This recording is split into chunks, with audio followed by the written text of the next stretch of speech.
తదుపరి వృశ్చిక రాశి. వృశ్చిక రాశి వారికి ఈ వారం మిశ్రమ ఫలితాలు గోచరిస్తున్నాయి.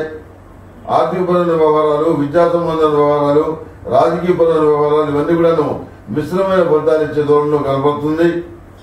స్నేహితుల సహాయ సహకారాలు కోరుతారు. వాళ్ళ నుంచి స్నేహితుల సహాయ సహకారాలు లభిస్తాయి. సానుకూలమైన ఫలితాన్ని చాలా విషయాల్లో సాధించగలుగుతారు. ఆధ్యాత్మిక కార్యక్రమాలు చేసినవి ఏవైతే ఉన్నాయో వాటి వల్ల మానసికమైనటువంటి సంతృప్తి కలుగుతుంది.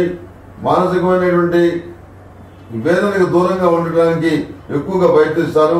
మంచి మాటలు వింటాం, మంచి పాటలు వింటాం, మంచి సినిమాలు చూడటం, మీకు ఇష్టమైన పనులు చేయటం, ఈ రకమైనటువంటి వాటిని చేసుకుని మీరే సెల్ఫ్ థెరపీ చేసుకుంటారు. ఎక్కువగా మానసికమైన ఒత్తిడికి లోను కాకూడదు. మన నెగిటివ్ సెన్స్ తో మనం ఆలోచించకూడదు. ఉన్నదాంతో మనం తృప్తి పడదాం అనేటువంటి పద్ధతిలో మీరు ఆలోచించడం అనేది జరుగుతుంది. వృత్తి ఉద్యోగాల పరంగా కీలకమైన నిర్ణయాలు తీసుకోవాల్సిన పరిస్థితి కూడాను ఏర్పడుతుంది. దాని గురించి ఏ రకమైన నిర్ణయం తీసుకుందాం అనేది సందర్భం వచ్చినప్పుడు నిర్ణయం తీసుకోవచ్చు. ఇప్పుడే దాని గురించి తొందర లేదు అని చెప్పి ఆలోచిస్తారు. వివాహాలు, శుభకార్యాల విషయాలు ఏవైతే ఉన్నాయో అవన్నీ మధ్యస్థంగా ఉన్నాయి. పూర్తిగా ముడిపట్టడానికి కొంత సమయం పడుతుంది.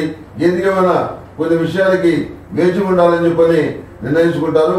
ఈ వృశ్చిక రాశి వారికి బిస్కెట్ కలర్ కలిసి వస్తుంది. అదృష్ట సంఖ్య 3.